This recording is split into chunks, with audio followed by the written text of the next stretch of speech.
Hi friends, welcome back to my channel Nandu P K Kannada vlogs. ಎಲ್ಲರೂ ಹೇಗಿದ್ದೀರಾ? ಎಲ್ಲರೂ ಚೆನ್ನಾಗಿದ್ದೀರಾ ಅಂತ ಭಾವಿಸ್ತಾ ಇವತ್ತಿನ ವಿಡಿಯೋನ ಸ್ಟಾರ್ಟ್ ಮಾಡ್ತಾ ಇದ್ದೀನಿ.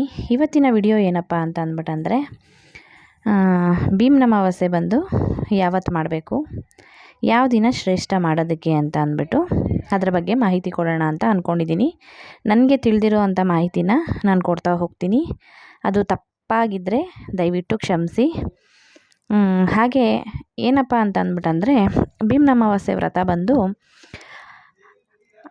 ಆಗಸ್ಟ್ನಲ್ಲಿ ಬಂದು 3ನೇ ತಾರೀಕು 4ನೇ ತಾರೀಕು ಅಮಾವಾಸ್ಯೆ ಇರೋದು. ಹಾಗಾಗಿ ನಾವು ಯಾವತ್ತಿನ ದಿವಸ ಮಾಡಬೇಕು ಅನ್ನೋವಂಥದ್ದು ಎಲ್ರಿಗೂ ಕೂಡ ಗೊಂದಲ ಇರುತ್ತೆ. ಆದರೆ ಅಮಾವಾಸ್ಯೆ ಸ್ಟಾರ್ಟ್ ಆಗೋದು ಬಂದು ಶನಿವಾರ ಆಗಸ್ಟ್ 3ನೇ ತಾರೀಕು 3:51ಕ್ಕೆ ಸ್ಟಾರ್ಟ್ ಆಗುತ್ತೆ ಪ್ರಾರಂಭ ಆಗೋದು. ಹಾಗೆ ಅಮಾವಾಸ್ಯೆ ಸ್ಟಾರ್ಟ್ ಆಗಿ 4ನೇ ತಾರೀಕು ಸಂಜೆ 4:43ಕ್ಕೆ ಮುಕ್ತಾಯ ಆಗುತ್ತೆ. ಅಂದರೆ 3ನೇ ತಾರೀಕು ಸಂಜೆ 3:51ಕ್ಕೆ ಸ್ಟಾರ್ಟ್ ಆಗಿ 4ನೇ ತಾರೀಕು 4:43ಕ್ಕೆ ಮುಕ್ತಾಯ ಆಗುತ್ತೆ. ಹಾಗಿದ್ರೆ ನಾವು ಯಾವಾಗಪ್ಪ ಭೀಮ್ನ ಅಮಾವಾಸ್ಯೆ ವ್ರತ ಮಾಡಬೇಕು, ಪೂಜೆ ಮಾಡಬೇಕು ಅನ್ನೋ ಅಂಥವ್ರಿಗೆ ಯಾವತ್ತು ಮಾಡಬೇಕು ಅಂತ ಅಂದರೆ ಆಗಸ್ಟು 4ನೇ ತಾರೀಕು ಅಂದರೆ ಬೆಳಿಗ್ಗೆಯಿಂದ ಸಂಜೆ 4:40ವರೆಗೂ ಸಹ ಟೈಮ್ ಇರುತ್ತೆ. 4:43ಕ್ಕೆ ಮುಕ್ತಾಯ ಆಗುತ್ತೆ. ಹಾಗಾಗಿ ಆವತ್ತಿನ ದಿವಸ ಭೀಮ್ನ ಅಮಾವಾಸ್ಯೆ ಪೂಜೆನ ಆರಾಮಾಗಿ ಮಾಡ್ಕೋಬೋದು.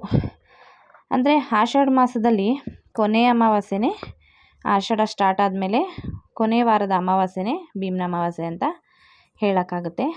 ಹಾಗೆ ಇದನ್ನು ಪೂಜೆನ ಯಾರೆಲ್ಲ ಮಾಡ್ತಾರೆ ಅಂತ ಅಂದ್ಬಿಟ್ಟಂದರೆ ಮದುವೆ ಆಗಿರೋರು ಸಹ ಮಾಡ್ತಾರೆ, ಮದುವೆ ಆಗದೇ ಇರೋರು ಸಹ ಮಾಡ್ತಾರೆ.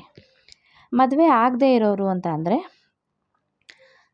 ಭೀಮನಂಥ ಗಂಡನ ಕೊಡಪ್ಪ ಅಂತ ಅಂದ್ಬಿಟ್ಟು ದೇವರಲ್ಲಿ ಕೇಳಿಕೊಂಡು ಅವರು ಕೂಡ ಒಬ್ಬೊಬ್ಬರು ಗುಂಡು ಕಲ್ಲಿಟ್ಟು ಅಥವಾ ಅರಿಶಿಣದ ಬೊಂಬೆ ಮಾಡ್ತಾರೆ.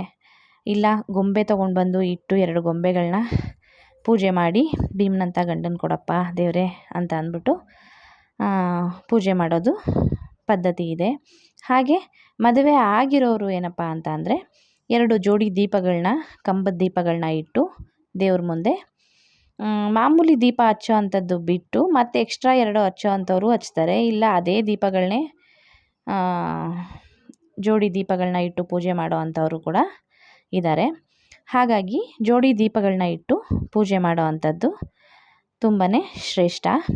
ಹಾಗೆ ಮನೆಯಲ್ಲಿ ದೇವರ ದೀಪ ಹಚ್ಚಿ ಮಾಡಿ ಆಮೇಲೆ ಗಂಡನ ಪಾದ ಪೂಜೆ ಕೂಡ ಮಾಡಿ ನನ್ನ ಗಂಡನಿಗೆ ಆಯುಸ್ಸು ಆರೋಗ್ಯನ ಕೇಳ್ಕೊಳ್ಳೋ ಅಂಥ ಪೂಜೆನೇ ಭೀಮ್ನ ಅಮಾವಾಸ್ಯೆ ಅಂತ ಅಂದ್ಬಿಟ್ಟು ಹೇಳ್ಬೋದು. ಹಾಗೆ ಹೆಣ್ಣು ಮಕ್ಕಳಿಗೆ ಇನ್ನು ಭೀಮ್ನ ಅಮಾವಾಸ್ಯೆಯಿಂದ ಮೊದಲನೇ ಹಬ್ಬ ಸ್ಟಾರ್ಟ್ ಆಯಿತು ಅಂದರೆ ಇನ್ನು ಶ್ರಾವಣ ಮಾಸದಲ್ಲಿ ಸಾಲಾಗಿ ಹಬ್ಬಗಳ ಸುರಿಮಳೆನೇ ಇದೆ.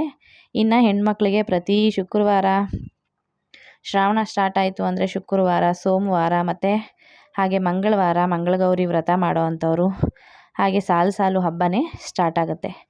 ಹಾಗಾಗಿ ಇದು ಭೀಮ್ನ ಅಮಾವಾಸ್ಯೆ ಯಾವತ್ತು ಮಾಡಬೇಕು ಅನ್ನೋದಕ್ಕೆ ಟೈಮಿಂಗ್ಸ್ ಕೂಡ ನಾನು ಹೇಳಿದ್ದೀನಿ. ಅಂದರೆ ಯಾವ ದಿನ ಮಾಡಬೇಕು ಅನ್ನೋದಕ್ಕೋಸ್ಕರ ನನಗೆ ತಿಳಿದಿರೋ ಮಟ್ಟಿಗೆ ನಾನು ಹೇಳಿದ್ದೀನಿ. ಹಾಗೆ ಹೊಸ್ದಾಗಿ ಮದುವೆ ಆಗಿರೋರೆಲ್ಲ ಏನಪ್ಪ ಮಾಡ್ತಾರೆ ಅಂತ ಅಂದ್ಬಿಟ್ಟಂದರೆ ಆಲ್ಮೋಸ್ಟ್ ಎಲ್ಲರಿಗೂ ಹೇಳಬೇಕು ಅಂತಂದರೆ ಆಷಾಢ ಸ್ಟಾರ್ಟ್ ಆದಾಗ ಸ್ಟಾರ್ಟ್ ಆಗೋದಕ್ಕೂ ದಿವಸನೂ ಅಷ್ಟೇ ಅಮ್ಮನ ಮನೆಗೆ ಹೋಗೋದಕ್ಕೆ ಅರ್ಧ ಅಮಾವಾಸ್ಯೆ ಇಲ್ಲಿರಬೇಕು ಅತ್ತೆ ಮನೇಲಿ, ಅರ್ಧ ಅಮಾವಾಸ್ಯೆ ಅಮ್ಮ ಮನೆಗೆ ಹೋಗಬೇಕು ಅಂತ ಅನ್ನೋ ಥರ ಇರುತ್ತೆ. ಅದೇ ಥರನೇ ಇದೂ ಕೂಡ ಅಷ್ಟೇ.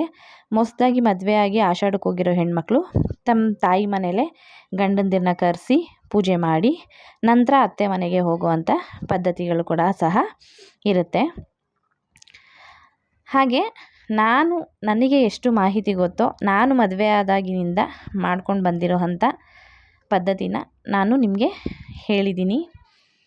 ಹಾಗೆ ಈ ಮಾಹಿತಿ ನಿಮಗೆ ಇಷ್ಟ ಆಗಿದ್ದರೆ ಪ್ಲೀಸ್ ಒಂದು ಲೈಕ್ ಮಾಡಿ, ಶೇರ್ ಮಾಡಿ, ಕಮೆಂಟ್ ಮಾಡಿ ಅಂತೀನಿ. ಹಾಗೆ ನಿಮ್ಮ ಫ್ಯಾಮಿಲಿ ಮೆಂಬರ್ಸ್ಗೂ ಕೂಡ ಶೇರ್ ಮಾಡಿ. ಹಾಗೆ ತಪ್ಪೇನಾದರೂ ಇತ್ತು ಅಂತ ಅಂದರೆ ಪ್ಲೀಸ್ ದಯವಿಟ್ಟು ತಿಳಿಸ್ಕೊಡಿ, ಅದನ್ನು ನಾನು ತಿದ್ಕೊತೀನಿ ಕೂಡ. ಹಾಗೆ ಯಾರೆಲ್ಲ ನನ್ನ ಚಾನಲ್ನ ನೋಡ್ತಾ ಇದ್ದೀರಾ ಪ್ಲೀಸ್ ಸಬ್ಸ್ಕ್ರೈಬ್ ಮಾಡ್ಕೊಂಡು ನೋಡಿ. ಹಾಗೆ ವಿಡಿಯೋ ಇಷ್ಟ ಆಯಿತು ಅಂದರೆ ಒಂದು ಲೈಕ್ ಮಾಡಿ. ನನಗೆ ತಿಳಿದಿರುವಂಥ ಮಾಹಿತಿನ ತಿಳಿಸಿದ್ದೀನಿ. ನಿಮ್ಮ ಅನಿಸಿಕೆನ ಸಹ ನೀವು ಕಮೆಂಟ್ ಮೂಲಕ ತಿಳಿಸ್ಬೋದು. ಪೂರಾ ವಿಡಿಯೋ ನೋಡಿದ್ದಕ್ಕೆ ತುಂಬಾ ಥ್ಯಾಂಕ್ಸ್ ಅಂತ ಹೇಳ್ತಾ ಇಲ್ಲಿಗೆ ಇವತ್ತಿನ ವಿಡಿಯೋನ ಎಂಡ್ ಮಾಡ್ತಾಯಿದ್ದೀನಿ. ಹಾಗಾಗಿ ಭೀಮ್ನ ಅಮಾವಾಸ್ಯೆ ಪೂಜೆನ ಯಾವತ್ತು ಮಾಡ್ಬೋದು ಅನ್ನೋಂಥ ಮಾಹಿತಿನ ನಾನು ತಿಳಿಸಿದ್ದೀನಿ ಅಂತ ಅಂದ್ಕೊಳ್ತೀನಿ friends. Thank you for watching. ಹೀಗೆ ಸಪೋರ್ಟ್ ಮಾಡ್ತಾಯಿರಿ ಅಂತ ಕೇಳ್ಕೊಳ್ತೀನಿ. Bye, see you the next video. ಹಾಗೆ ಎಲ್ಲರಿಗೂ ಸಹ ಜ್ಯೋತಿರ್ಭೀಮೇಶ್ವರ ವ್ರತದ ಶುಭಾಶಯಗಳು. ಎಲ್ಲರೂ ಭೀಮ್ನ ಅಮಾವಾಸ್ಯೆ ಪೂಜೆನ ಚೆನ್ನಾಗಿ ಮಾಡಿ.